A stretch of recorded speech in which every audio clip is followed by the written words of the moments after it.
Guys, cold turkey might be great on sandwiches, but there's a better way to break your bad habits. We're not talking about some weird mind voodoo from your crazy neighbor or some goopy, Gwynethy crystals and jade eggs up your you-know-what type stuff. We're talking about our sponsor, Fume, and they look at the problem in a different way.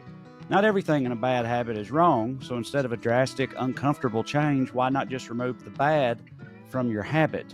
Fume is an innovative, award-nominated device that does just that. Instead of electronics, Fume is completely natural. Instead of vapor, Fume uses flavored air. And instead of harmful chemicals, Fume uses all-natural, delicious flavors. You get it. Instead of bad, Fume is good. It's a habit you're free to enjoy and makes replacing your bad habit easy. Your Fume comes with an adjustable airflow dial and is designed with movable parts and magnets for fidgeting, giving your fingers a lot to do, which is helpful for de-stressing and anxiety while breaking your habit. Cho, tell them what you think about it. Dude, I was blown away the first time I tried it. It was a lot more flavorful than I thought it would be. It was super fresh. I was just like, oh my God, this is orange, so this will taste like orange. And I was like, I've been lied to by candy companies before, but by God, it tasted like orange. It was amazing. It made breathing a luxury. Then when I put it down, I was like, what is this? And it was just regular oxygen. And I realized that like regular oxygen ain't it. Hitting the Fume, that's what's going on. It's also super well weighted. It's perfectly balanced. It's great to fidget with. And then I get to suck a little luxurious orange flavored oxygen with it. It's beautiful. The real wood and the shape. It looks like the steering wheel from a rapper's video. You know what I mean? Stopping is something that we all put off because it's hard, but switching to Fume is easy, enjoyable, and even fun. Fume has served over 100,000 customers and has thousands of success stories, and there's no reason that can't be you. Join Fume in accelerating humanity's breakup from destructive habits by picking up the Journey Pack today. Head to tryfume.com and use code POA to save 10% off when you get the Journey Pack today. That's tryfum.com and use code POA to save an additional 10% off your order today. Head to tryfume.com/POA and use code POA to save an additional 10% off your order today. Suck that luxurious air, baby. Yeah.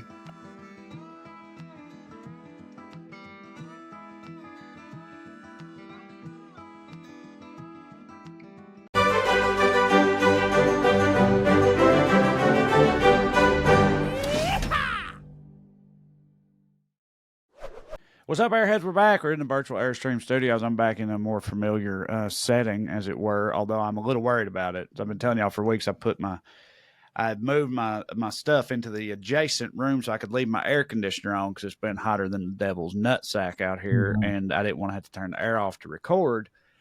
But then the lighting over there was pissing me off. Like the sun kept shining through, hit me right in the face, stuff like that. I was having to like scoot around and whatnot. So I came back over here. Angelic. Yeah, well, people told me I look like a ghost or a corpse. What is an angel if not a ghost? I guess that's true. Yeah, I didn't get a heavenly vibe from most of the feedback from people, though. They were like, you just look dead. Why are you so white? You live in California. Anyway, so I moved back over here, which means I'm in the room with the air conditioner on it, but I had to have it turned off because the mic will pick it up. And it is still hot as fuck out here. So I'm worried I'm going to be sweating by the time we're done, but we'll see how it goes. You're beating the heat with, what is that, a Twisted Tea? Is that what that is? Yeah, they're not sponsoring us, but hey, free plug to Twisted Tea. Nice. I'm about to say, that takes me back, dude. That takes me back to fucking Tennessee Tech University shit right there. Twisted Teas. When those came out, I remember those were all the rage when they came out because that was like, that was like 2008-ish or something, at least when we got them in Cookville, because I was like senior year of college. People were like, you got to try this shit. Everybody getting golfing, drinking Twisted Teas, just getting hammered. Let me tell you, they are back hardcore. Like there's actually been like, this was like, the OG alcoholic tea. And then since then, all the seltzer companies have like every single one of them has a tea. Now there's a couple brands that like they purely do the tea and they've been getting really popular. And so I've seen Twisted Tea has put out more packs. They have a Twisted Tea that's firecracker popsicle flavored fire. So the thing about these is that, bro, they are too easy to swallow. You know what I mean? Oh, Like yeah. once I moved from the non carbonated ones, I'm like, oh God, you really need to be careful because like you might have a problem. Because at least with the carbonated ones, like you You get can't. full. Yeah. Right. Well, Right. these, dude, like I could drink a whole gallon sitting here. I remember before any of the like Twisted Tea was the first that I recall. Also, before it ever came out, there was a different thing that came out first in Middle Tennessee, at least, and became all the rage even Or before loco? Twisted Tea. No, it was. I'm talking about in the realm of tea. There was a vodka, I think called Firefly vodka. Yes, It was a sweet tea flavored vodka it was that Firefly. that came out and became huge like overnight, at least in the South or where I was at, because it's tea. So like you just like mix it with lemonade and make like Yep. a alcoholic Arnold Palmer or whatever. And it was the same way. It's like it was, as soon as you tried it, you're like, this shit is dangerous because this just tastes like an Arnold Palmer, but I know it's got liquor in it. And it also, this old boy dumbass that I lived with, we all lived in the same apartment complex and partied together in college. This one guy was like, another friend of ours who lived there but didn't go to college. He worked at Budweiser. Nice. Well, And, I've got a and buddy that did that. this guy came in. Yeah, it ruled for us because he could bring home like cases of dented cans and stuff like that all the time, like for free. It was fucking rad. But so the other guy, the old boy, comes in and says to the dude that works at Budweiser, he's like, "Hey, you need to tell your bosses they gonna have some trouble out of that Bud Light lime. It's too smooth." And I always thought that should be like a commercial for Bud Light Lime, except he meant it 100%. It's too smooth. Dude, He'd been like out golfing all day, getting hammered on it or whatever.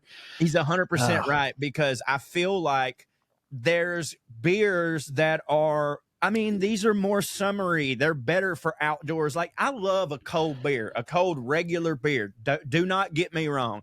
But when you're golfing and it's super hot, what ends up happening is, unless you kill that beer in 2 swallers, when you walk back to your cart after hitting your approach shot, it's going to have gotten a little bit warm, and warm beer is intolerable. But fucking a slightly warm tea is like, that's okay. Plus you can put it down quicker. You know what I'm saying? But no, and that Firefly shit, if I'm not mistaken, that predated Fireball and the Screwball. Like it was the first of the it was the first of the pussy whiskeys that men would just pretend like they didn't drink, but like in secret we're like, this is my shit, right? Before that stuff even came out, Crawdaddy's, where I didn't work at the time, I went there all the time. I ended up working there. Crawdaddy's had on like Thursday nights, like that late night bar special on Thursday nights was $1 ice picks. Do you know what ice picks are? Yeah, sweet tea and vodka. Sweet tea and vodka, right? So like before Firefly became a thing, I don't know. I had just a whole dalliance with getting drunk off sweet tea in my college years, because it started with that dollar ice picks, fucking sweet tea with vodka in them, which that's trouble. And then Firefly became a thing, and then Twisted Teas, and it's just gone on from there. That's one of those things that I think me and you have been guilty of this before. But when you think you invented something, but it's not, but it's already been a thing. I invented, in my mind, I invented the ice pick when I was like 14 years old, because I got a hold of some vodka and all we had at the house was sweet tea, and I put it together and I was like, this is fucking fire. How does nobody know about this? Well, turns out everybody did. But the dumbest one that I've done, I think, and it's directly related to the theme of the show too, because it has to do with me being trash and not knowing anything about fancy people, was, and me and Katie were together, like married, maybe. We definitely lived together. So like my point is, I could not have been any younger than like 27 or something. Yeah. Right. Like at the youngest, I was 27. I might have been older than that. I got out of the shower once and she had just dried a load of towels. So I grabbed this towel and it was warm, which always hits like a motherfucker. So hard. And I was like, Katie, you know what should be a thing? I was like, we should fucking invent this or something. I was like, we need like some kind of like little device that like just keeps towels warm, right? Because warm towels hit. And she was like, you don't know that they have warm towels? It's like you've never been to a place where they had warm towels. And I was like, what are you talking about? She's like, fucking spas, salons, it's like airplane, first class, whatever. It's like warm towels are definitely a thing. And so that crushed my dreams pretty quickly. Another one, I was high once and got what I thought was a $1 billion idea. Is this the one that I was with you for? No, me and you, we created like breakfast burritos or something. Yeah, right. Breakfast burritos. Yeah, came up with the idea. It was like, what they should do is like just take all the hidden breakfast stuff and like wrap it up, so you can hold it and eat it. Like, dude, that'd be fucking sweet, man. We should do that. We should get like a truck or something to do that. Drew's just like, that's just a breakfast burrito, you fucking dipshit. Like, yeah, you're right. But the other one, and I still kind of don't understand why this isn't a $1 billion thing, but like I went and Googled it and found out it's already been patented. It already exists, but I'm still a little bit perplexed at why I never heard of it. Cause I was high one night and I had this idea, and dude, literally like in my head, an actual light bulb like appeared over me or whatever. Tale as old as time, you leave the seat up or whatever, right? That don't hit, right? As a man. Well, it's fine for us. It don't hit for them. They get pissed off when they leave the seat up, because we raise it to piss or whatever. So I thought, be pissed. Why not have like a little lever action device that works like those trash cans that you step on them and they pop up and you throw the trash in and you take your foot off and it goes back down. Yep. That, but with the toilet seat, you walk in, you just put your foot down, the lid pops up, you piss, you walk away, take your foot off, it goes back down. You don't have to even think about it, right? It is marriage saver, right? Yep. I was like, I gotta get on this. I'm about, in fact, I see those commercials with the caveman, the caveman with the wheel. It's like, do you need help with an invention? Call 1-800-INVENT-HELP. Or, you know what I'm talking about? I was like, I gotta call them motherfuckers. I gotta get on this now. Who has ever actually had a really good invention and they went through that? No, that's definitely a scam, bro. It's got to be. They just got to be for you, and then they take like half the money or some shit. Absolutely, and it's one of those deals where it's like that's the same thing that those commercials come on at the same time as the commercials for like the stick of candle wax you just shove on your forehead when you got a headache or whatever. That stuff. Like, head on, apply directly to forehead, head on. And it's like, I remember head on. It's literally just beeswax or whatever. You just rub it on your stupid fucking face anyway. So it's got to be bullshit. But dude, I'm glad that I Googled it, and it's like, somebody invented that already. And I feel bad for whoever that guy is, because like, I thought that was a surefire can't miss hit, but right. Apparently it just never took off. I don't know. Dude, I'm glad that you brought that up, because maybe a possible thing to talk about on this show is like the QVC world, because you've got Head On and you've got the inventor thing, like all those, but then you also had like Joan Rivers on there peddling what was supposed to be like super fancy jewelry and shit like that. So like there's sort of like I think they're both redneck, but there's one of them is purely redneck and the other one is, oops, I didn't know this was redneck. You know what I mean? Uh-huh. Yeah. That sounds like a reality show from the alts or something. Yeah. Oops, I didn't know this was redneck. Yeah. Oh my God.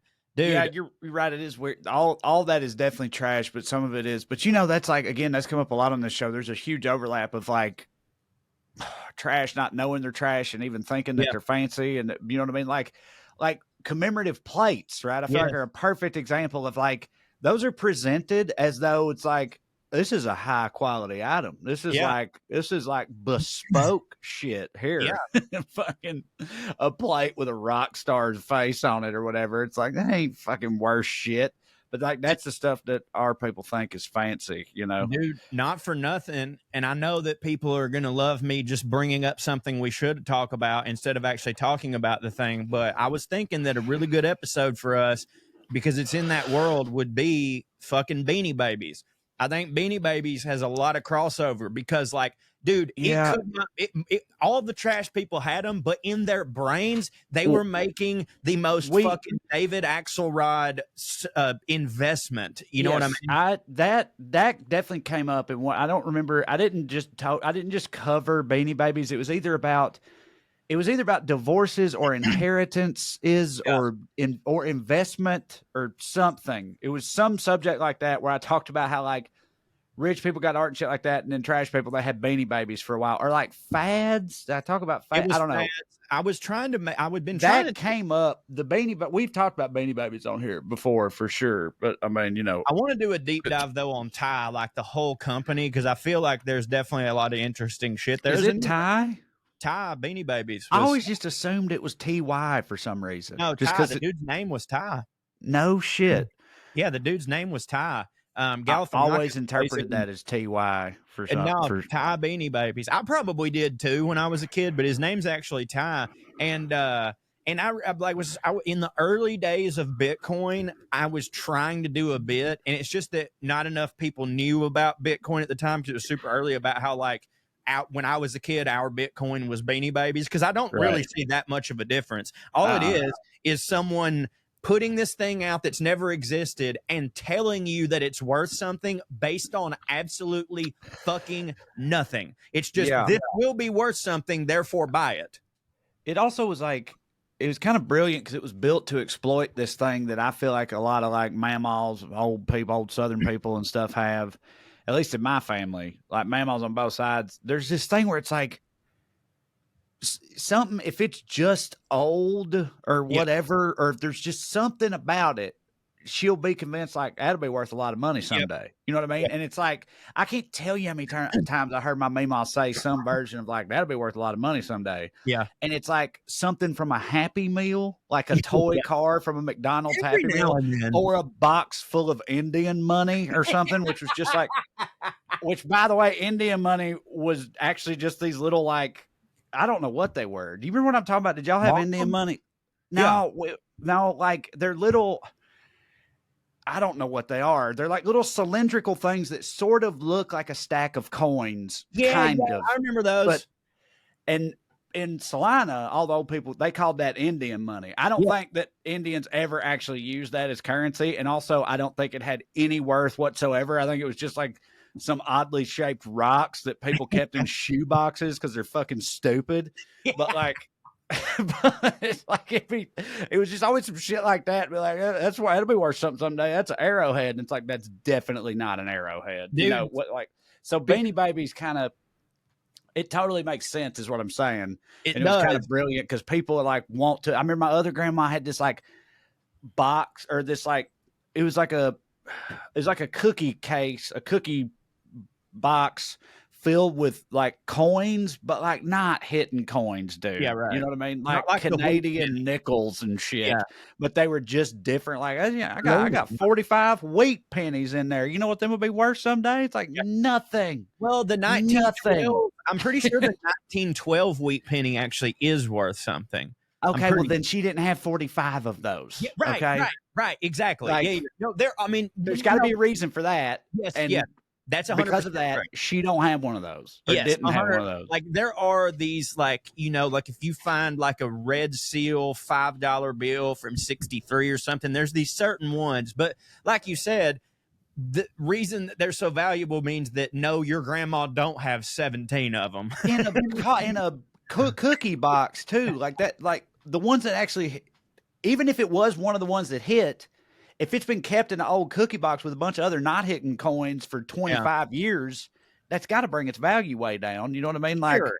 And I mean, you still got to get someone who will give you the money for it. You know, I mean, that's the thing. But like with Beanie Babies, but they're just obsessed with all these random things. It's like this is like, it's just funny to think. It's like that was like the mammaw investment strategy. Like that was like a mammaw portfolio, you know, was just random shit like that wasn't worth a goddamn thing. That they're like, this will be worth something someday. I don't know. It's funny. Hey, I remember that when I was a kid, like old women at our church would go to McDonald's, like when when Star Wars was put back in theaters, which I believe was '97, is when they re-released them in the theater. And because the prequels were coming in 99 or whatever. So they re-released them, and it was a huge fucking deal. I mean, they had cross promotion with everybody.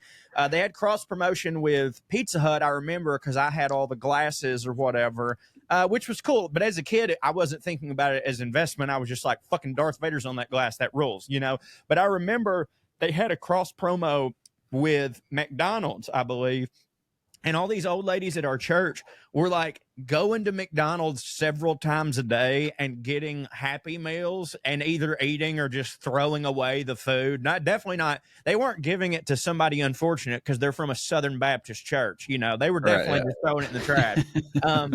But because they were like wanting to save the R2D2 and stuff, like toys from the McDonald's thing, because one day that's going to be worth something. Now, again, I'm not saying that there's not a collector that wouldn't give you a little something for that. But like the mammaws, they got no way of knowing this shit. You know what I mean? Some fucking asshole from McDonald's corporate leaked this to get the mammaws to just come and buy these teeny tiny cheeseburgers and throw them against a wall.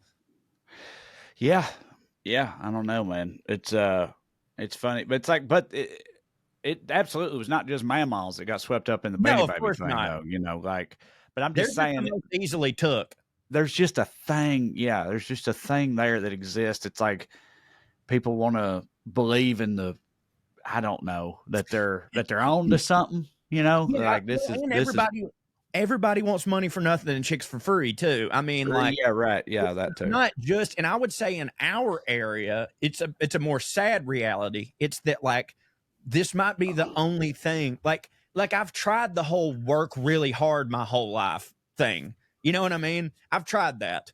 That didn't work out, and that's never going to work out. So it's just this, when you're desperate, your brain has to function at a different level where the hope or the delusion part of it spikes in these instances. And I'm not trying to make fun. Like that has to be true. I mean, it's the appeal of the lottery, right? It's the appeal of the lottery when, like, you know, the odds are against you, but it's like, hey, I got the same odds as this fucking guy. Well, for them, it was, somebody said, if I get a Princess Diana Beanie Baby, that one day I'll be able to at least put my kid through college. And they just needed to believe it so bad. Not to jerk myself off, but I feel like even at like 13 or however old I was when all that was happening, I feel like I remembered the whole time in my head being like, I don't think that's gonna work. I was sitting there, I was like, because again, I think my whole thing was like, because if that was true, we wouldn't have any of these. Yes, like, there's no way, dude, the universe would allow us to have something that's going to be worth hundreds of thousands of dollars. Like, also, you just like went and got it. Yeah. Like, you can't just go and get shit like that. You know what I mean? Like, dude, let me say, how was it supposed to work? Like, how were you were they like trading cards? I can't remember. Yes. Did you buy like a pack of Beanie Babies and there might be a Princess Diana one inside of it or something? No, I will explain it to you right now. And let me say this, because I too am on your team of, I knew it was bullshit, except for I wasn't as smart of a 13-year-old as you. And that's how dumb it is that even I, who, like, dude, you know me, I still go like try and find first editions of shit. But like, but here's the deal though. I'm never going to sell it anyways. Like, I do it for the fucking fun of it. Like, I just like to have shit. But like, even the whole, like at, 12, 13, or I guess I was probably younger. I was definitely younger at that time, because I'm 2 years younger than you, was like, okay, but how the fuck is this? Because I noticed at the time how actually easy it was to go get one.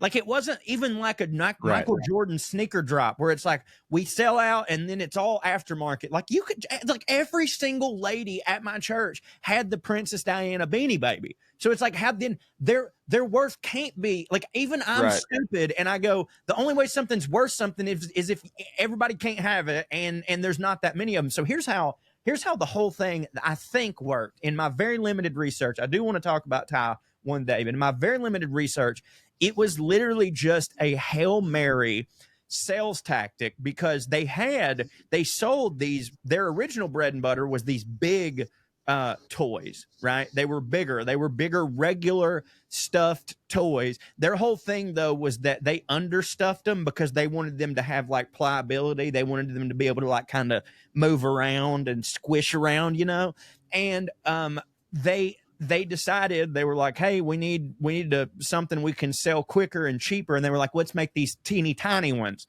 and those will be Beanie Babies, right? And also they weren't stuffing them with normal stuffing. It was like a bean bag, you know, it was kind of made that noise when you crinkled it or whatever.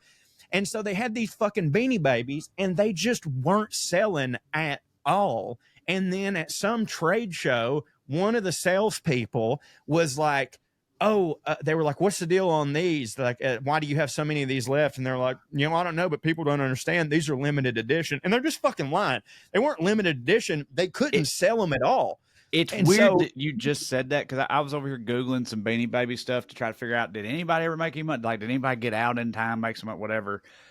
And I found this quote from this economist who was talking about not just Beanie Babies, but the whole thing we're talking about with like collectibles and shit, whatever. And his quote is, any collectibles advertised and presented as being scarce, right?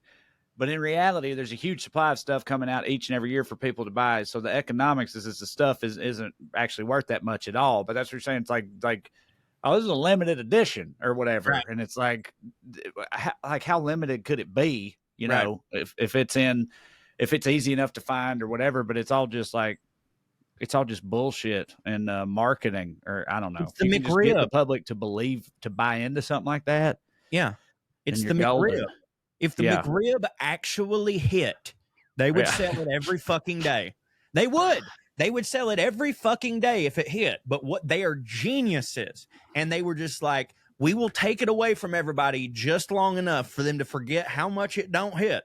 And then we'll bring it back at a limited time. It will be word of mouth. And then everybody will come in here and get all these shits, right? But I'm certain that there are some people that did make some money on Beanie Babies because they sold to a dumbass. You know what I mean? Just like there were people like, dude, Bitcoin ended up tanking or whatever, and it's in the shitter right now. And by the way, I had a little bit, and the only reason I even had, I put like $100 in because I had a buddy who would not shut the fuck, dude. Bitcoin people and vegans have this in common, where they will not, like, you got to at least try veganism for 1 month if you want your fucking vegan friend to shut the fuck up. And Bitcoin was the same, where this guy and I go, you know what? Okay, here, show me how to do it on my app. I'll buy $100, you know, whatever. I actually did end up making some money on it just because it went up and I was like, okay, that's a decent chunk of money. I'm going to sell it. But then it went way down. So like there were some people that like bought it really low, it spiked for some dumbass reason, and then they sold and got out. But like they're just lucky as fuck. It wasn't even actually smart. It was just that like that's how things work when you convince a bunch of people. Those spikes happen because you got in right before everybody else found out, and then everybody's like, oh my god, fucking Jesus. Yeah, it's like bubble economics or bubble fads or bubble trends or something. It's like if you get out before the bubble bursts. So like most of those people back then in the Beanie Baby craze, like most of them, like everybody's like, oh, these are skyrocketing in value and they're going up, and that's only ever going to continue. Yeah, so like a couple of people actually sold their Beanie Babies when that was at like its peak or whatever. And made some money, but the vast majority of people held on to them thinking, now one day it'll be worth a crazy amount, and then the bottom falls out of it, and now it ain't worth shit and never will be again. Yeah. And that's what happened to the vast majority of people. And like I understand that, like, because dude, like, you know, there have been people that bought a stock really, like there's people that bought Apple stock and sold, and like let's say they bought Apple stock in 1980 something, right? And in 2000, Apple stock had gone up significantly a lot from 1980, whatever. And those people were like, you know what? I better get out now while the getting's good. And they got out. And if they had it today, they would be a fucking multimillionaire. Like that's always got to be going on in your head, which is why I can't get in the fucking stock game, because I would just be every move I made would be like, if I did the opposite, it would hit harder. Right. But we already said, like, when we were both like fucking tween dipshits, we understood that Beanie Babies were like a fad. You know what I mean? Like, of course, Apple had already been around for 20 something years, weren't going anywhere. I know the iPod, the iPhone, none of that shit had come out yet. They hadn't exploded into what they are today. But like, I still think there's a difference between that and like an attic full of Beanie Babies. You know what I mean? In terms of like hanging on to it or whatever. Well, dude, it's not only that, like, not only when I was, 10, 12 or whatever, was I was actually, it's funny because me and you were the only ones out of all the adults even asking the real questions. Because I remember one of my questions was like, how can they just say that it'll be worth this much money in so and so year? Like, how can they just say that? Like, Right. This just came out of nowhere. They're just saying a thing. And I'm saying this at fucking 10 and 11. Meanwhile, old people with polo wearing jobs are like, you don't know shit, kid. You don't know shit about how the economy and supply and demand works. I think I talked about collecting shit. I did an episode on collecting shit and how rich people collect like artwork and stuff and in trash. It's Beanie Babies and shit like that. That was the episode, and it was a long time ago. But I should also point out, talking about how I had all this figured out and everything back then. You know what? I also had an extensive football card collection and basketball card, trading card collection. They are up right now. That I thought would, and they're still sitting in. Well, no, they're not. Oh fuck! What'd I do with them? You better. Hey, they're up right now. Baseball cards are up right now. I cleaned out the house I grew up in. That's where they were for years. I don't remember what I did with them. Well, here's the deal, though. Here's the difference in my But they sat there for 20-something years, and they would have sat there for 20-something more years. Right. You know what I mean? If, Mama hadn't had to go in a nursing home and we had to fuck with the house. Maybe there are some people who still get enjoyment out of the Beanie Babies that they bought 25 years ago. Maybe there's someone who really likes having them around. But I would say the difference between the Beanie Babies and the cards is that, like, cards are something like you and your kids can go through those later, and it'll be a nostalgia trip of like, oh, this guy, there's stories about it. There's stats on the back. It's cool. You can look back and go, damn, I forgot about this guy. With Beanie Babies, I don't think there's any of that. It's just like, yeah, and this one's red. Right. This one's a cow. Like, you know what I'm saying? Like, basically, like, dude, I could, if my dad called me and said, hey, you want to spend Saturday going through my 80s baseball card collection? I'd be like, fuck yes, bro. That would be fun as fuck. Whereas I just don't think that there's that intrinsic value in fucking a stuffed bear that's purple, which means Princess Diana for some reason. It was a purple diamond-studded bear, which means a dead lady. Yeah. I don't know. This is actually related to something I wanted to talk about this week, though. Phew, now that we're in the thick of summer, you might be looking for wholesome, convenient meals to support sunny, active days. Factor, America's #1 ready-to-eat meal kit, can help you fuel up fast. I'll tell you what, I just got so hungry thinking about these Factor kits that I couldn't even talk. You're going to get fueled up with flavorful and nutritious ready-to-eat. I'm thinking about meat. Ready-to-eat meals. My goodness. I'm going to start the fuck over. Yeah, there you go. Jesus Christ. Y'all, now that we're in the thick of summer and it is super hot, you might be looking for wholesome, convenient meals to support sunny, active days. Well, guess what? Factor is America's #1 ready-to-eat meal kit, and they can help you fuel up fast. All right, with flavorful and nutritious ready-to-eat meals. That's right. You ain't got to do nothing. Ready-to-eat meals delivered straight to your door. You're going to save time. You're going to eat well. You're going to stay on track reaching your goals. Are you too busy with summer plans to cook, but you want to make sure that you're eating well? Well, with Factor, skip the extra trip to the grocery store and the chopping, the prepping, the cleaning up too, while still getting the flavor and nutritional quality that you need. Factor's fresh, never frozen meals are ready in just 2 minutes, so all you have to do is heat and enjoy. Then it's back to outside, to getting in the pool and trying to cool off a little bit. Also, you want to feel your best while making the most out of your summer adventure? Stick to your wellness goals with premium ready-to-eat meals featuring high-quality ingredients such as broccolini. I don't know why that's Italian to me, but it was. Leeks and asparagus. Treat yourself to 34 plus weekly restaurant quality options like bruschetta, shrimp risotto, Greek goddess chicken, and grilled steakhouse filet mignon, ready to eat in just 2 minutes. If you're too busy running around during the day to even think about lunch, keep your energy up with lunch to go. Effortless, wholesome meals like grain bowls and salad toppers that are ready to eat when you're on the go, and there's no microwave required. Trey, you're a huge devotee of Factor, correct? I have become as such, yes, and my wife has too. Factor sent us some lovely options a while back now, and my wife fell in love with it immediately, and I have followed her down that road. I literally just ate a Factor right before I came in here, and we did this a sun-dried tomato chicken with zucchini noodles. I don't ever get no zoodles I love around that. this place. You know what I mean? It was pretty, yeah. It's like it's fancier than your average ready-made fare and tastier too, in my opinion. I ate a Factor pretty much every single day. I'm a huge fan of it. So if you're too busy running around during the day to think about lunch, it's a huge thing with me. Like I feel like sometimes I got 15 minutes to eat lunch with all the stuff I got going on in the middle of the day. Absolutely.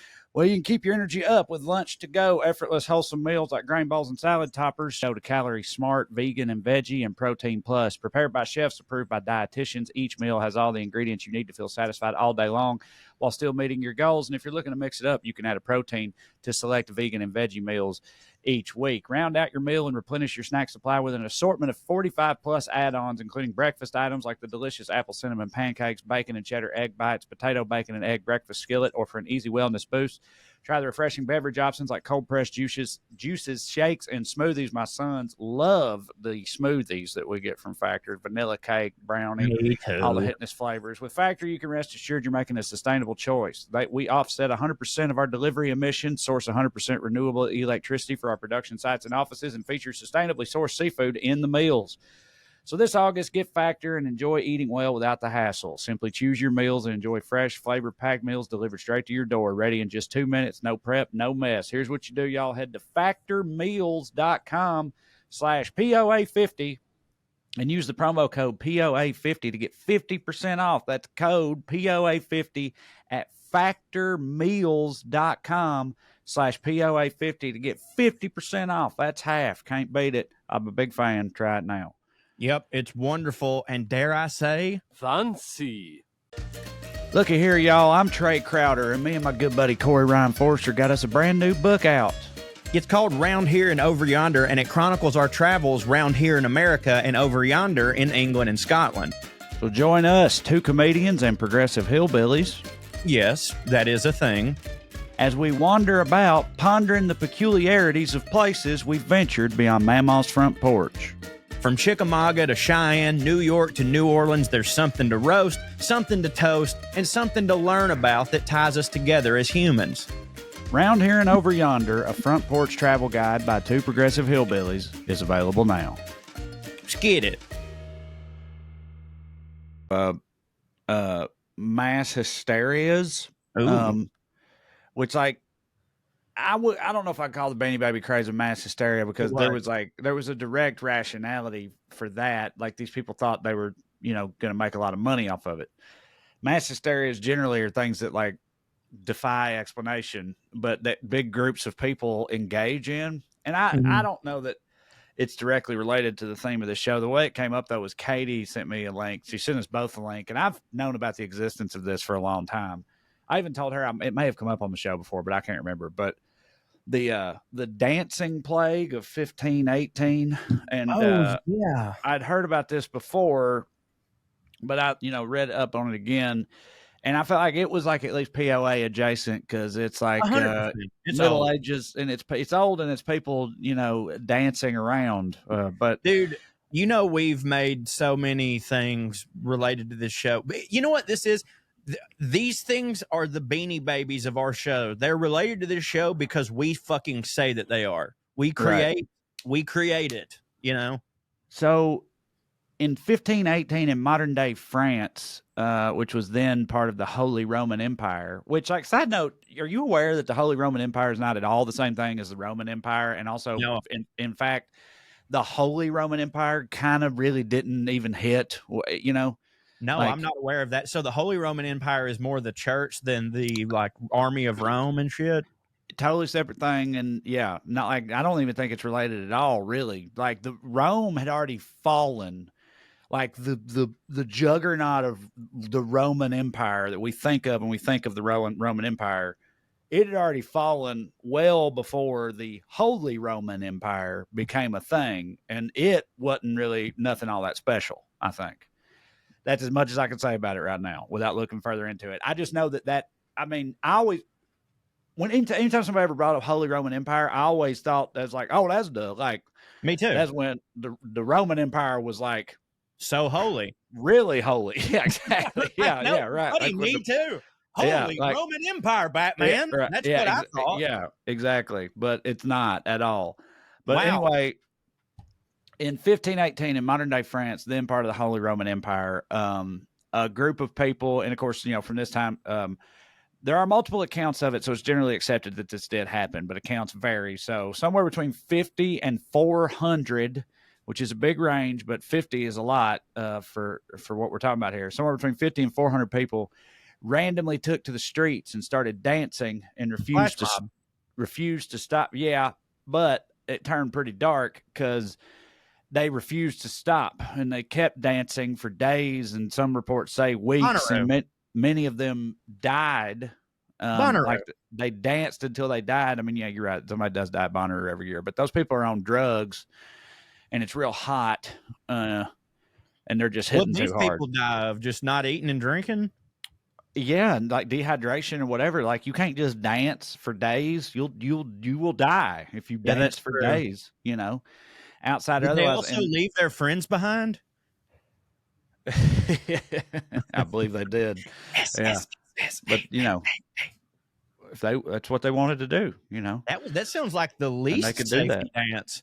Yeah, all right. So, and it started with one woman, Frau Trophea, A German began gal? fervently in the street. Well, it's no, I mean, it says You said Frau, not Frau. modern day France. I know modern day France, but the Holy Roman Empire, I think, was kind of a precursor to Germany. But you know how shit be in Europe, like. Yeah, they're all on top of each other. Yeah, right, exactly, and like changed hands so many different times and stuff. So I'm not sure because you're right. I mean, that does sound Germany. But anyway, she took to the streets, started dancing. Soon, 36 others had joined in, and by a month later, some reports say there were 400 people dancing in the street at one time. Dancers were beginning to collapse. Some of them died. No one knew what caused this. No one knew how to stop it. And you got to get if you want to stop it, you got to get fucking what's his face? Was it John Voight or was it who played the dude in Dirty? Was it Dirty Dan? The Kevin Bacon one, Footloose. Who was it? Was it John Voight? I'm gonna tell you something right now. I never watched Footloose. Oh, me either. Okay. Me either. But there was a town. John Lithgow. Was it John Lithgow? I think. Because I used to always sort of be like, I was like, was that really not gay? Like, yeah. Like when I was a kid. Not that I have a problem with actual gayness, but you know what I mean. I grew up in the '90s. You know what I'm saying? Yeah. And it's like they made a movie about a boy bringing dancing to town. Hey, like, listen, and that hit for people. Like I was always kind of perplexed by it. I'm fine with being honest here. Everybody knows where I stand now, but I'll be honest and say that, yeah, when I was a kid in the early 90s, I at least had a little problem with the gay thing. Like, not like I didn't think fucking burn them all to hell, but like I was adverse to gay. Like I was like cootie. It was a cooties thing. You know I had, my uncle was gay and I knew that from a young age. I never had a problem with gay people, but I didn't want kids in school to think that I was gay. Yeah, that's what I got called gay a lot for both having a gay uncle and also reading books and shit. That's what I mean. Like when I was like, we didn't like my family, like when the gay pride parade, like Disney thing was going on, our church boycotted it, but my family didn't. Like I remember my family took a stand and we're like, hey, this is wrong. We're not going to do that. Pretty progressive for, some Southern Republicans. And so I was taught like, hey, that whatever people do is fine. But what you just said was like, I would never watch something or say that I watched something that would make my friends call me gay just because I don't want to be, you don't want to go through that shit. Right. But so anyway, why'd you bring up Footloose? I can't remember. Because that's how you get people to stop dancing is you bring John Lithgow in and he shuts it down, So what they actually did when they were like, this is weird, these people ain't gonna stop dancing, they brought in a bunch of physicians at the time, and this is the like you got ghost in your blood era of medicine. Yeah. Right. So these physicians say apparently they tell them that they were like, they prescribed that the afflicted should, quote, dance themselves free of it. There's like, Fire there's with like, fire. they'll get it out, you know, just let them dance it out. Like, well, Yeah. you never had to dance it. Like, how long can anybody dance really? You know, like, just Like like, if you were, that's like if you were gay as a kid and your dad came in and goes, all right, I want you to suck all 100 of these dicks in front of me right now, just like you right. would cigarettes, you know? It is like that, because after the physician said that, they then, like, the people around the town, they like were like, oh, okay, well, they got to dance, so they can't dance no more. Doctor says, you know, doctor's orders, right? And Dr. Feelgood. so then they brought in like musicians and shit to like, they like tried to make it a party, or like Yeah. friendlier to dancing. They're like, well, if they got to dance until they can't dance no more, Yeah. we should encourage the dancing. So they like built stages and brought in bands, musicians, all this stuff, and none of it worked. People like kept collapsing and dying and shit. And then, according to the best reports there are, and this is very unsatisfying to me, but like they then at some point they made them dance up to a shrine, That right? dumb A shit. shrine of Saint Vitus, right? Yeah. And they performed a ritualistic ceremony at the shrine where they sprinkled them all with holy water and painted crosses and shit on their foreheads and shoes and I whatnot. don't like that. All while these people are dancing. They gave them crosses to hold. They burned incense, fucking read off Latin incantations, probably with their eyes rolled back in their head and all this wild God stuff, right? And I didn't know the they ritual were the ritual was deemed a success, and the dancing plague came to an end. So, and you know why I don't like that, because it's like the Lord cured it, but No. they, you know, that's what the reports say. They went to did a ritual at a shrine, and that ended it. So like today people are like, okay, well, what the fuck was going on here? Yeah, that's what I want to know. Is like, why did they dance? Yeah, and they I mean, we still don't know. There's one theory that Protest? it was what? Protest? That's the only thing I can think of.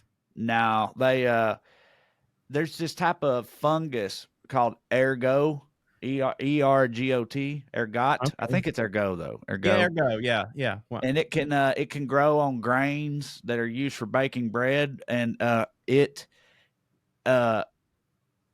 it's structurally ergo is structurally related to the same shit that's in LSD. oh Okay. wow. And so He's there's just an argument their ass off. that these people got a bunch of acid in their bread without meaning to in this area, and then just was tripping balls for like months and couldn't stop dancing or whatever. Can you A lot imagine of, I living? like that idea, like that. Like I read that and I was like, oh, I like that. That hits for me. But like, that's not at all the consensus. A lot of people are like, there's no fucking way that's actually what happened. Well, but Anyway, here's what were the you gonna beautiful say? thing about the past is that you can just decide that's what happened. You know what I mean? True. But what I was going to say, well, two things that I wanted to say actually was that number one, imagine living in the Middle Ages and then all of a sudden, for absolutely no reason, things start really hitting for you for a month, and then they send you to the Lord for it. Like, because that didn't seem like a good time to be alive. Like every day had to be fucking horrible. You know, like For sure. it's the medieval times or whatever. But and the then thing is, I hear you, but if you read some of these accounts and stuff, it makes it sound like they weren't out there like hippie dancing and like fucking all, you know, free and loose. They were dancing, but like they were also like, scared. Dear God, someone save us. Like, yeah, do you know what I'm saying? Yeah. Like they were right. Well, yeah, I mean, yeah, I guess that doesn't disprove the acid part at all. But yeah, it's like they were compelled to dance, but it wasn't hitting for them. They weren't just like, we can dance if we want to, you know, like they weren't doing that fucking yeah. Do you know also bunch of maniacs. Like it wasn't like that. Side note, I know I've told you this before, but that song, Maniac, she's a maniac on it. But the dude originally wrote that with the lines, he's a maniac at your door. Mm-hmm. He'll murder you and nail your cat to the floor and all this shit. Yeah, right. Yes, I swear to God. that may be a little off, but it's not that far off. He originally wrote that song, same tune, same cadence, same melody, Hits but harder. about a serial killer is what it was Yeah. about, right? And then some producer or whatever was like, what if maybe instead of all that, it was about dancing, right? Right. And fucking Richard Lewis and Men in Tights. It's a good It's a good change. change. It's a Dude, good change because that's obviously so huge hit. crazy that that's one of the most recognizable 80s club dance songs of all time. Right. And that to think that that's not even a little bit what the original intent was is fucking crazy to me. It also goes to show you how much a melody, I don't know, man, the fact that they were just like, hey, listen, that's creative, that's great, a little Warren Zevon, and this is the 80s, but if you just change the lyrics, this is actually going to be a bop. And it was. Yeah, right. I know it is wild. What also is wild to me, at least, having not been there at the time, or I was there in Little Bitty Baby form, I didn't know what that dude looks like. Do you know what that dude looks like? I assume he's okay, I'm about to get shit on for this. I'm sorry, but you asked the question. I'm going to say he's black with a jerry curl. Not at all. So and I've sent you this before, but I know you wouldn't remember. And please don't take that in any kind of bad way. It's been a long time. I shouldn't have left you without a dope beat to step to. But I had sent you this. I know you did. I was just playing. Oh. God damn it! Did you really? No. I remember it's hard for me to believe. I remember that we talked about this, but I don't remember how it went. If that makes any sense. I sent this to you and Mark and Drew, and I remember being surprised that Mark actually watched the video. So I remember this happening, but I don't remember seeing it, if that makes sense. I remember this being an occurrence, but I don't remember anything else. I'm not going to actually play the music because that'll get us copyright stricken or whatever. Yeah. But you can see my thing, right? Yeah, I can see your thing, and I love it. Yeah. So this video is wild. Y'all should YouTube the live performance of this song Maniac by Michael Cimbello. I fucking I do. Because there is a lot going on. Look at that. That's like David Cross, dude. That looks like David Cross from Arrested Development in a fucking what are those called? A Kangol hat. Kangol, Samuel L. Jackson. Making love eyes to the camera. And then here's the main dude. Look at him, dude. He looks like a lumberjack barista or something. He's all... You know who he looks like? A wrestling booker in the 80s Mid-South territories. He's got hairy-ass arms that he's showing off like he's in a tank top with know what super hairy He looks like a wolf man. You know what's fucking funny, Trey? If you go back to the original thread when you were talking about this. The man on the guitar, look at this. I guarantee you when you posed the question, what do you think that guy looks like? I said, I guarantee it. Is it a black dude with a jerry curl? And then I was floored when I saw this. Right. That is the drummer. It all. Dude, it's just everything in this video is amazingly 80s to me. It's there's just a lot to unpack in this video. But for the sake of the people that are only listening to us, I'm gonna the 80s, man. It's never been when you certain decades, it's so clear. It couldn't be more clear what drug was the most popular at the time. And that's when you when you go back and listen, 60s, it was no drugs. Everything was super square. You know what I mean? Maybe some weed. What? No. Or 50s, then 60s. Okay. 60s the weed comes, and 70s the weed and the acid kind of mix each other. So I think the 60s was when the hippies were really popping off with acid, and that's when Woodstock 50s. Was and all that shit. I meant 50s. 50s was square, kind of maybe some booze, whatever. 60s Housewives were on speed. Yeah, 60s. And by the way, Woodstock was 69, which means that acid. Yeah, it was the late 60s. Free love, drugs. So the 70s was very weed and acid heavy, a lot of weed. 80s could not be more evident that everyone was yacked out on cocaine. And then the 90s, everyone's on heroin and fucking killing themselves. And then fucking the 2000s. Four Loko. Yes. Yeah. Yes, dude. Energy drinks and fucking vodka or whatever, Yes, and Tucker and Max novels. Yeah. And then because everything is sort of cyclical, like I've always said, like when we were kids in the 90s, the 70s kind of came back for a minute. And the reason, in my opinion, I don't know the actual rulings on this, but in my opinion, it's because the people that lived through the 70s were in We're charge of making shit. stuff during the 90s. Yeah, Yeah. exactly. And so, No, like, that's not a theory, dude. That's it's just 100% how it what it is. Yeah. is. Yeah. So in the 2010s, if you notice, things got a little bit more neon and coked out again. And that's because the fuckers from the 80s were the ones making the stuff. You know what I'm saying? And so, like, we just kind of keep repeating the process, but it's all like, but I don't think that cyclical nature started until like, because you don't look at the 60s and go, oh, this is the 40s.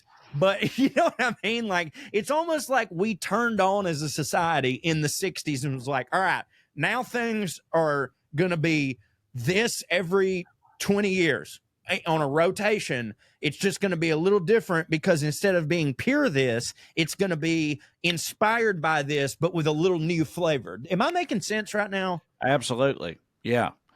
Yeah, I definitely think you're onto something there. But why did I start talking about Michael Cimbello and Maniac? Oh yeah, they were not dancing in a she's a maniac type way. They were dancing in a like I think the devil is sucking my soul to hell kind of way, and I am desperate to be relieved of this this newfound hell. Seemingly to me, it seems as was reported. But anyway, some people say, "Oh, man, it's this ergo, this shit that grows on their bread, making them trip balls, and not in a good way." But a lot of people are like, "Nah, that can't be it." And so the most like widely accepted theory, which I find this very unsatisfying, but just that it was an incident of mass hysteria or like stress induced psychosis, right? Why So wouldn't it's you be just stressed back then? well, I mean, you already said you're talking about how much it didn't hit to be alive back then. I mean, yeah, the region where these people were dancing was riddled with starvation and disease. And I don't know why they even say the region. They should have said the whole world during the time they were alive. It was called the medieval or middle Yeah, ages. Like, right. middle meaning we're in the middle of something that don't hit. Right. And so, if people just like snapped or whatever, which I still just find that so fascinating and odd, but it happens. Like there's other examples of it, and they're known as mass hysterias. Another one in the Middle Ages, there was a group of nuns in a convent, and again, this could be stress-induced psychosis too, because back then, like a lot of girls were just forced into convents. Like, right. They're like, ain't nobody gonna marry you. You suck too many dicks. Now you're a nun or whatever. Now you can't finger yourself, you bitch.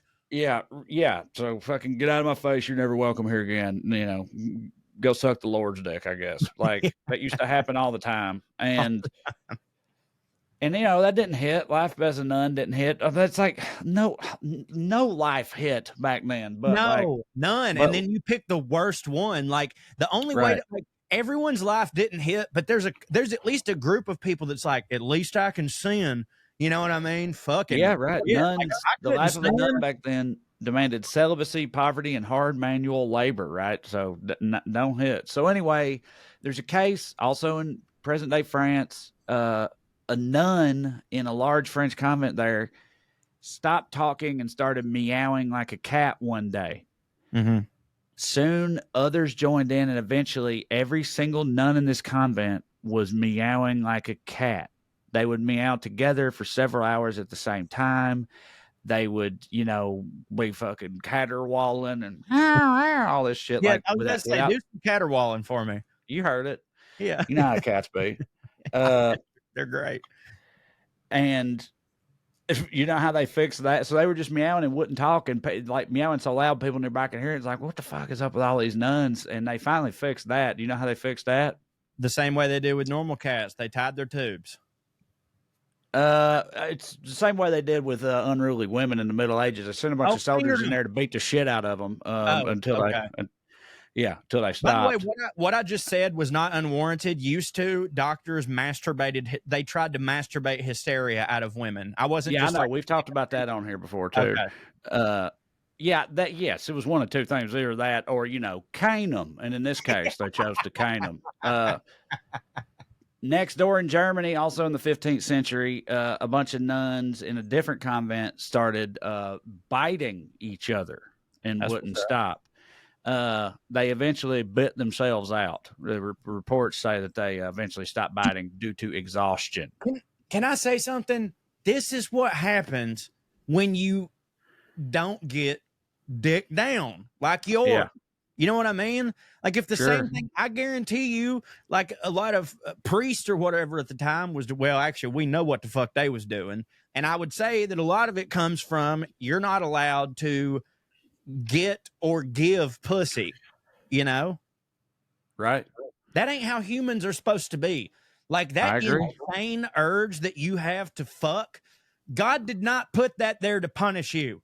God damn it. You're supposed to get it out of your system so you don't fucking lose your mind. There was a school in a boarding school in Africa, Tanzania, in the 1960s. I don't know if they were all colonialized at that point in time, but probably, but I don't Yeah, know. it's the 60s. They But had to. anyway, there was a boarding school there in Tanzania in 1962. It was a girls' boarding school, and just sort of like the woman that started dancing, this girl started laughing, and before long, every single student in the school was laughing uncontrollably and couldn't do anything else but laughing. Again, reports say laughing completely absent any humor or merriment. So, no happiness, just like an odd, cold, incessant laughing that they were all doing. They wouldn't stop. It went on for weeks. They shut the school down for a while. After a couple of months, they're like, well, surely that shit will be over now. They start school back up, and it just immediately kicks back up again. It, The laughing epidemic spread to other schools and lasted somewhere between 6 and 18 months. And everybody, the only explanation anybody has, excessive stress. So, or it could have been that's when Richard Pryor was in Africa, you know? yeah, there you go. It would Just it would happened. almost match up. Yeah.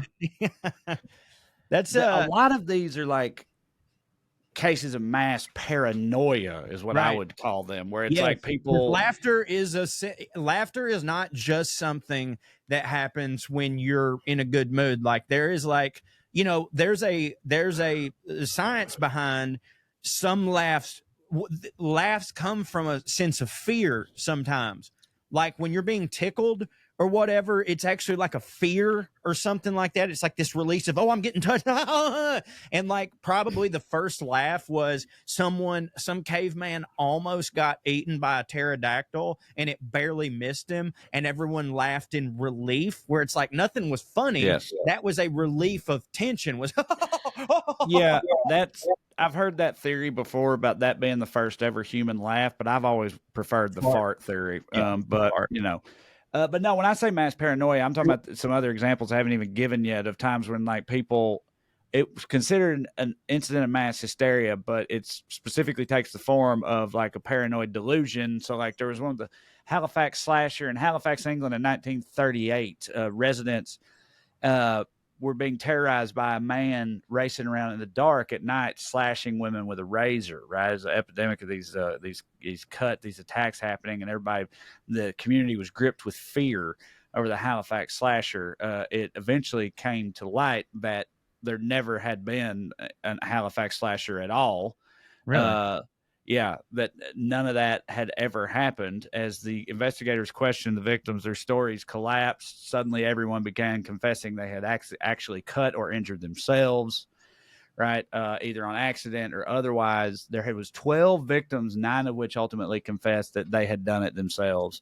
Really? And Just to and it feel a never. part of something? I don't know. Who knows? Then there's another one, and I knew this one had happened. You know the Satanic Panic in the 90s? Oh, Or, yeah. I'm sorry, the 80s, the I Satanic knew Panic in the what you meant. 80s. Yeah, I knew what you meant. Yeah, when Yeah. fucking Lemmy was getting crucified by the Christian right, for putting devil shit in his lyrics and stuff. Part of that Satanic Panic, specific part that I didn't remember, which really pisses me off, is a lot of these parents and this was in Los Angeles, by the way, not fucking Alabama or Right. somewhere. It was everywhere, dude. It was all around the country, but this specific case was in Los Angeles. A group of parents became convinced that the people who ran the daycare they used, right, which was a mother and her son, an old woman, an old mamaw named Peggy, and her son ran this daycare. This group of parents became convinced that, and eventually led to the teachers and the people that ran the school getting charged with 208 counts of child molestation, right? They became convinced that the people at the daycare were, diddling their kids or whatever.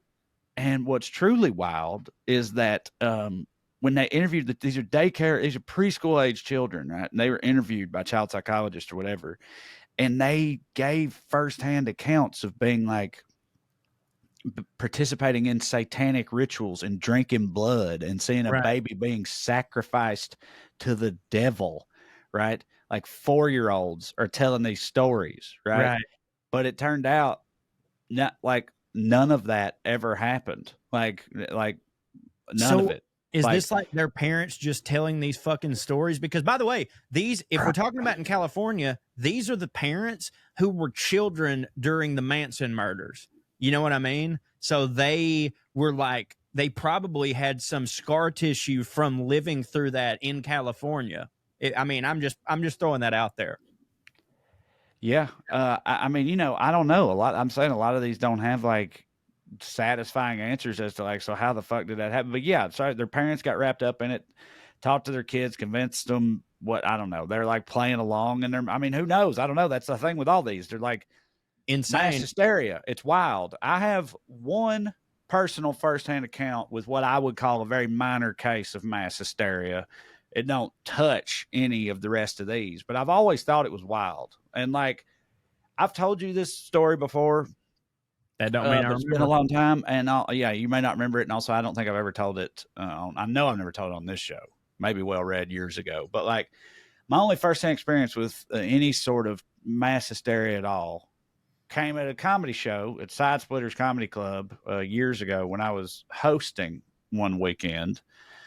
So this is like 2011 or 12 or something like that, and I don't see why he would mind me saying his name. Great dude, funny guy. Michael Palisak was the headliner. Palisak's awesome, man. Comedian this weekend. And what didn't happen to me, it happened to him, but I was there for it. He was on stage, and it's like Friday late night. Every comic knows the worst harbinger of death, like the worst show of the weekend, Friday late night. And I think it was Friday late night. Might have been Saturday. Either way, it's a late night show, late night crowd. It's about half full in there.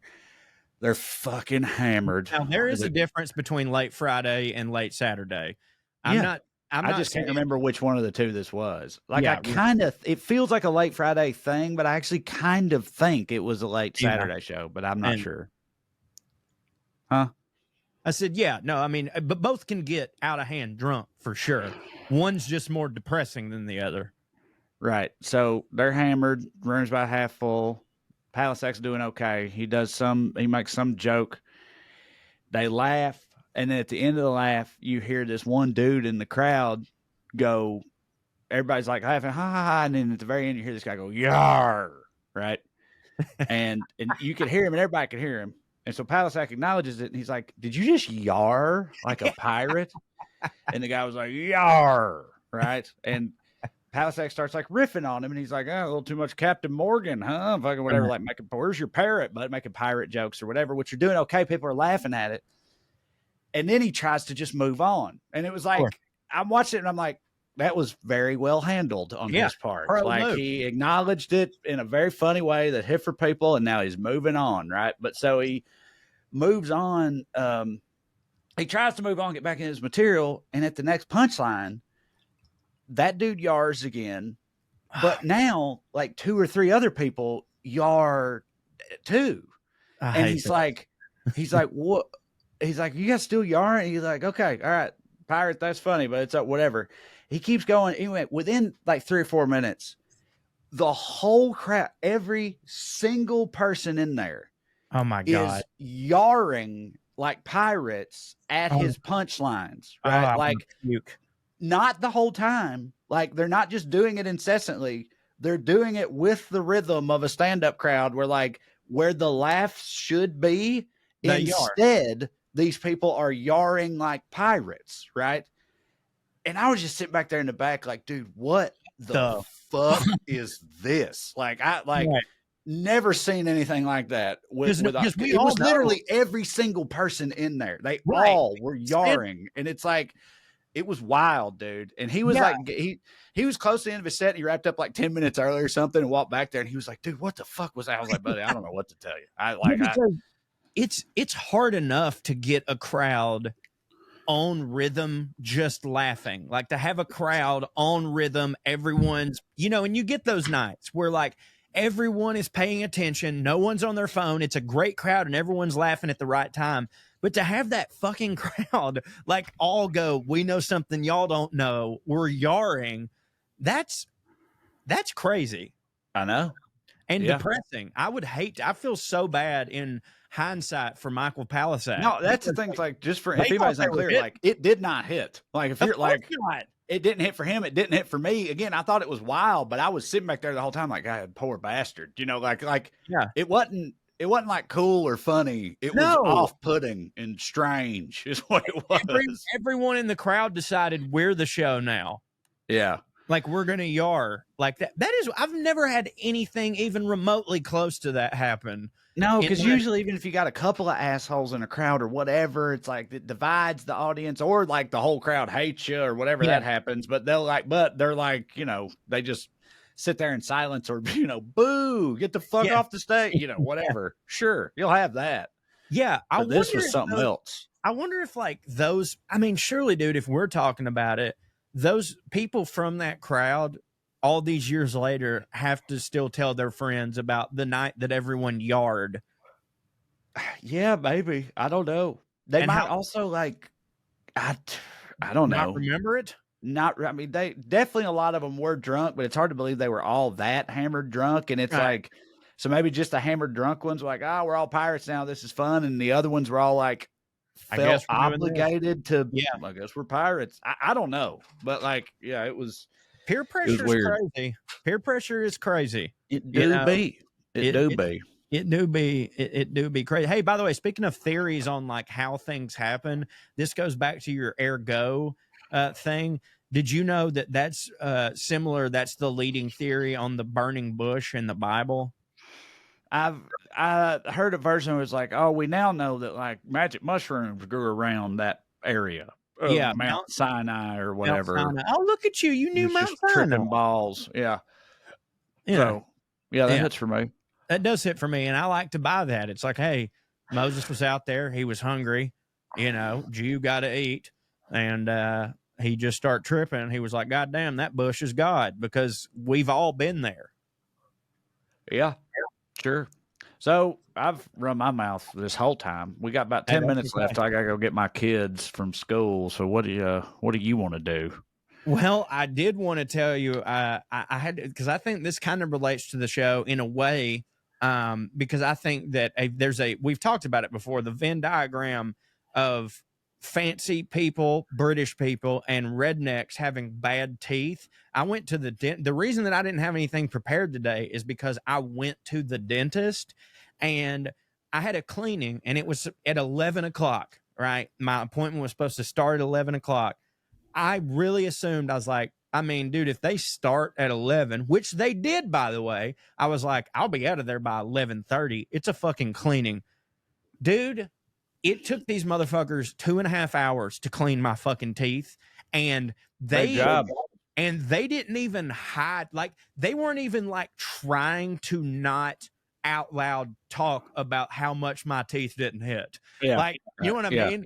Like, and what the ladies, that literally was the reason it took so long, is because they were like, we got to get a second crew in here, fucking call in the night shift people, fucking all hands on deck. Yeah, right. Dude. Yeah, dude. So, and one of the lady that's cleaning my teeth, I've known her my entire life. Her nephew's one of my best friends, and she's the sweetest lady in the world. So like, she knows me, and even her, who's always tried to be sweet to me, was just like, phew, I'll tell you what, this is about the worst. Literally, it's about the worst I've ever seen.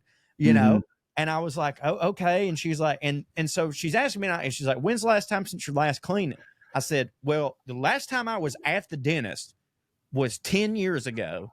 And it was because I had to have an emergency abscess. And she was like, why did you not go? And I told her, I was like, I ain't had insurance. Like like I spent most of my adult life until I married my wife sans insurance and also sans money. So going to the dentist was not like a thing I was going to do. And before that, it had been 10 years since I'd gone because my dentist died. And I was like, well, I guess I ain't got a dentist anymore. So I've been to the dentist twice in 20 years. And they're sitting there just like, yeah, it definitely fucking looks like it. And so she's doing all this stuff and she's cleaning. And I'm like, if she'd been going for a very, very long time. And I was like, so how much? No, it doesn't matter, but I do have a podcast later. How much longer is it going to be? She's like, oh, I've been working on one tooth. She's like, I've been working on one tooth. She's like, there is so much shit here. And I was like, okay.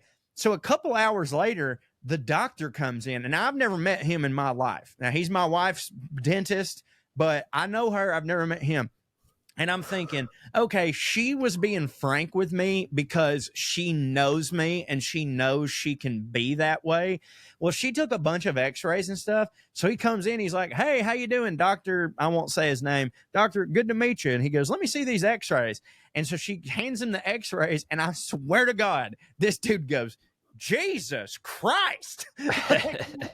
He goes, Jesus Christ. And I was like, what? He goes, I mean, and he starts saying dentist terms. He's like, your T3 here has got a MOD and a blah, blah, blah. Yeah. And I'm like, I don't know what any of that means, but it sounds like it don't hit. And he's like, well, I don't know what don't hit means, but if it means bad, it don't hit. And I was like, okay, whatever.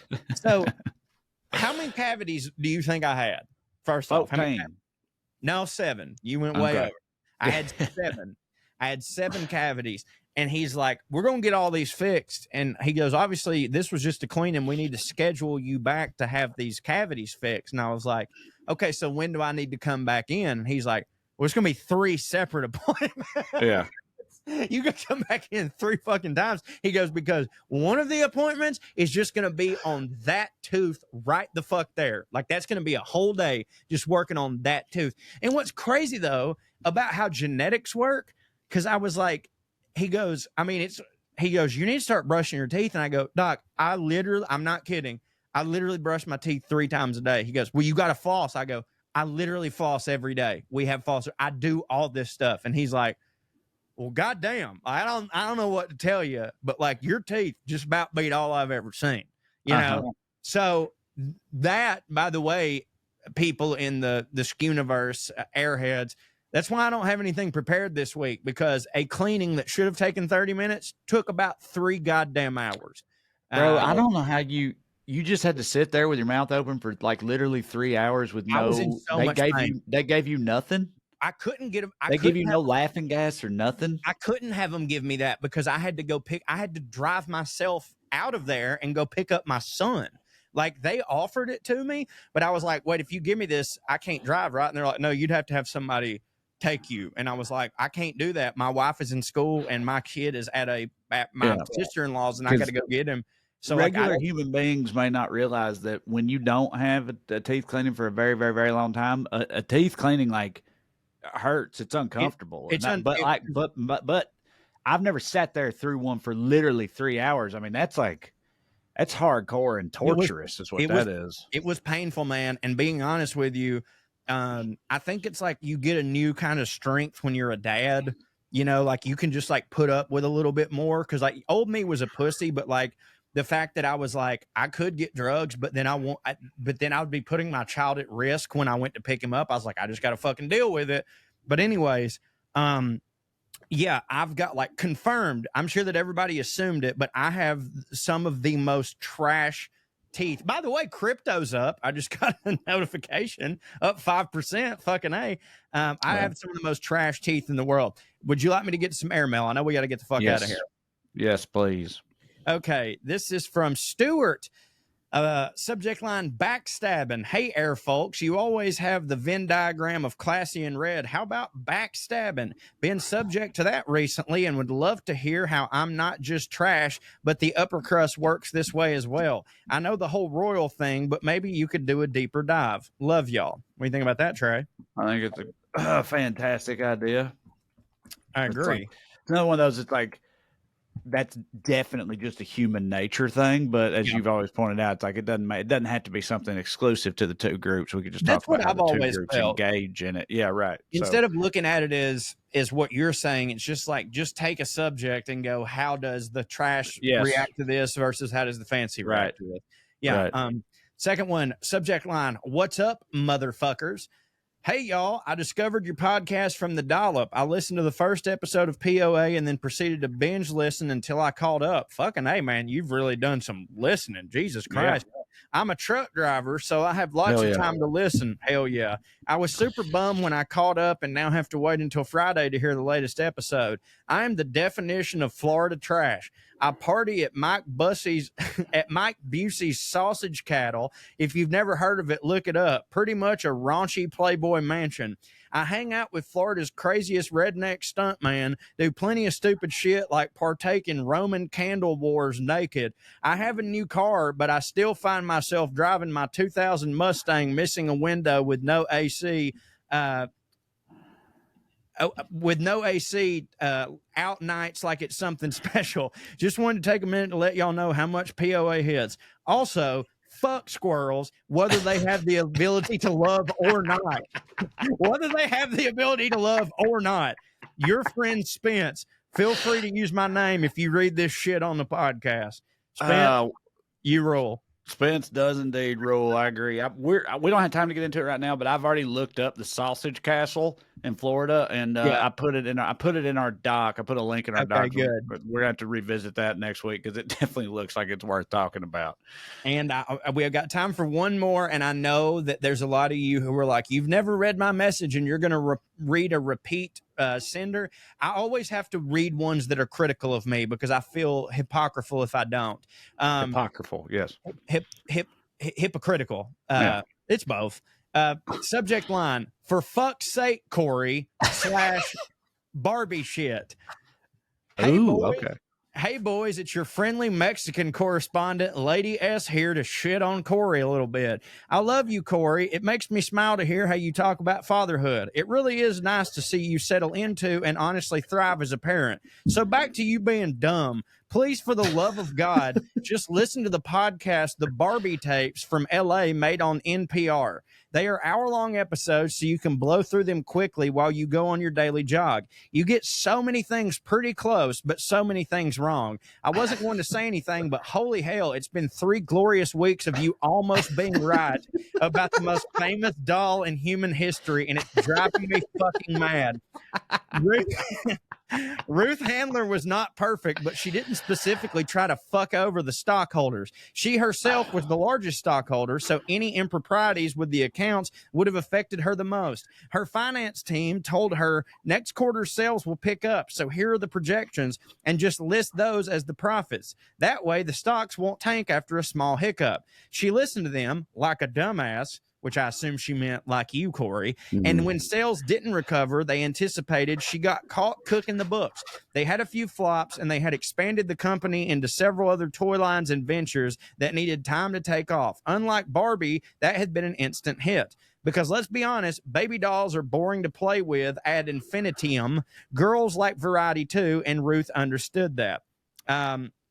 There's a lot more here, and we don't have time to get into it, but I think we get the central thesis that you don't hit, and you spent 3 weeks not hitting. All the best from your Mexican harpy, Lady S. But I would like to say this.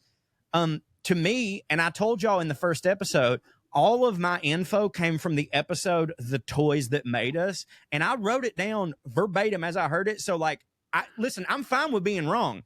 But Lady S, I think you're also have to take issue with that show on Netflix, because I'll go back and watch it. There's no way that's 100% true, Corey, just because you spent more hours than exist in that episode of that show talking about Barbie. So you had to add some shit to it or something. No. That makes sense, Trey.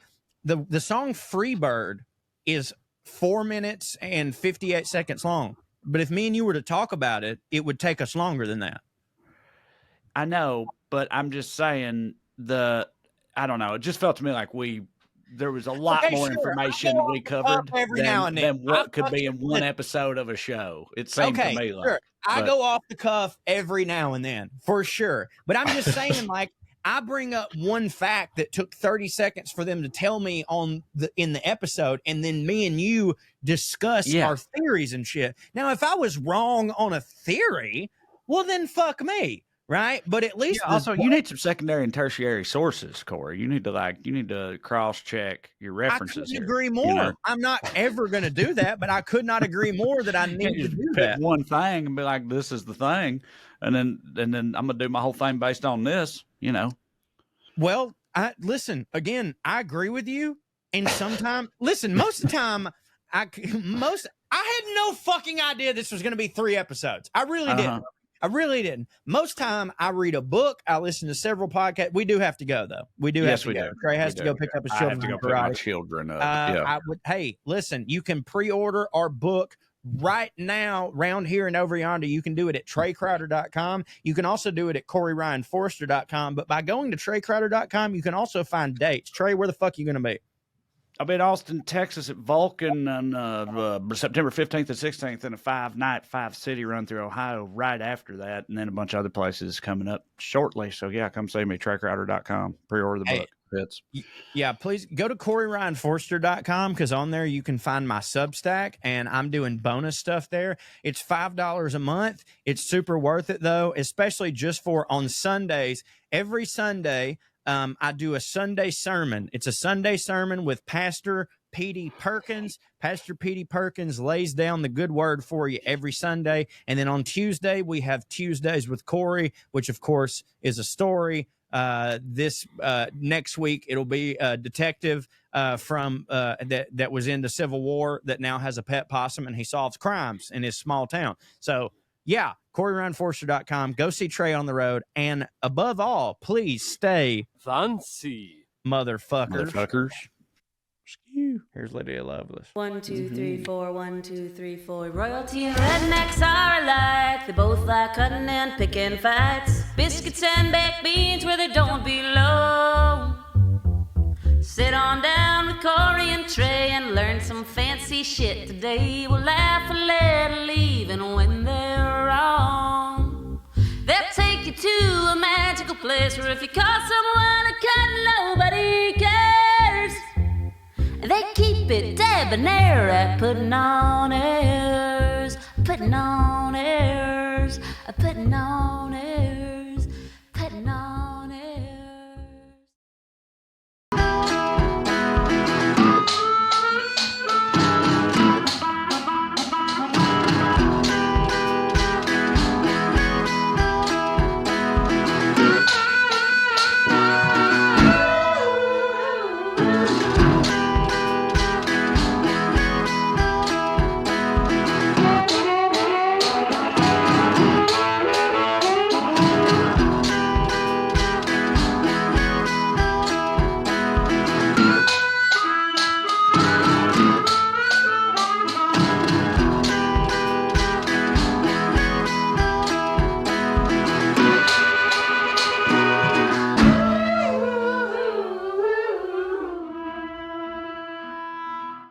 NMLS number 65084, equal housing lender. Woo! As an adult, don't we all miss spring break? Nothing like taking a week off from all your responsibilities. Well, here's the next best thing for adults, a spring break from house payments. SaveWithConrad.com can help you get rid of all your credit card debt just like that. We're routinely helping our listeners save $5, $6, $7, even $800 a month. And you don't need perfect credit or money out of your pocket to do this, but check this out, no house payments for 2 months at SaveWithConrad.com.